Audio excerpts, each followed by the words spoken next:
Buhari àti Tinubu lọ́lọ́run lò fún mi láti jẹ́ èèyàn pàtàkì láyé, Arẹgbẹṣọla ló sọ bẹ́ẹ̀. Mínísítà tẹ́lẹ̀ fọ́rọ̀ abẹ́lé lórílẹ̀‐èdè yìí ọ̀gbẹ́ni Rauf Arẹgbẹṣọla ti ní títí ayé lòun yóò máa dúpẹ́ lọ́wọ́ ààrẹ àná nílẹ̀ yìí Muhammadu Buhari àti ààrẹ ilẹ̀ wa Bọ́lá Ahmed Tinubu fún àwọn àṣeyọrí tóun ti ṣe nídìí òṣèlú.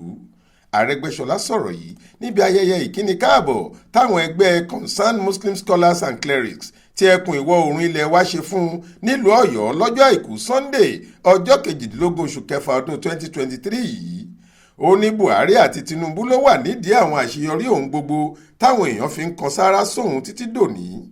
Arẹgbẹṣọla ní Tinubu ló fẹsẹ̀ òun lé ọ̀nà òṣèlú nípínlẹ̀ Èkó, òun ló sì wà nídìí bí òun ṣe di gómìnà nípínlẹ̀ Ọ̀ṣun. Tẹ́ ẹ bá ń gbóṣùbà fún mi fún àṣeyọrí kan, àwọn èèyàn méjì tí mo dárúkọ ṣáájú yìí ló tún yẹ kẹ́ ẹ gbóṣùbà ràbàǹdẹ̀ fún. Láìsí àtìlẹ́yìn wọn yóò nira fún mi láti ṣe àwọn àṣeyọrí tí mo ṣe yìí.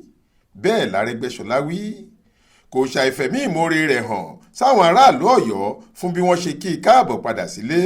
Ṣáájú lolùgbàlejò pàtàkì tó wà nídìí ètò yìí, Imam Daud Tijani ti sọ pé àwọn àṣeyọrí tí Arẹgbẹṣọla ṣe lásìkò tó wà nípò ló jẹ́ káwọn ṣayẹyẹ náà fún un. Ó ní àwọn ará Ọ̀yọ́ kò ní gbàgbé ipa tó kó nínú bí ìjọba àpapọ̀ ṣe dá àwọn ilé iṣẹ́ ìjọba sílẹ̀ nílùú náà.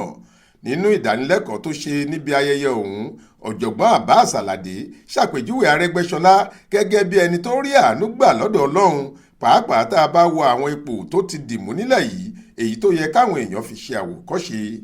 Báṣọ̀run ìlú Ọ̀yọ́ olóyè Yusuf Akínadé gbóṣùbà fún Arẹgbẹṣọla, ó ní mánigbàgbé ni àwọn ipa tó kó nílùú Ọ̀yọ́.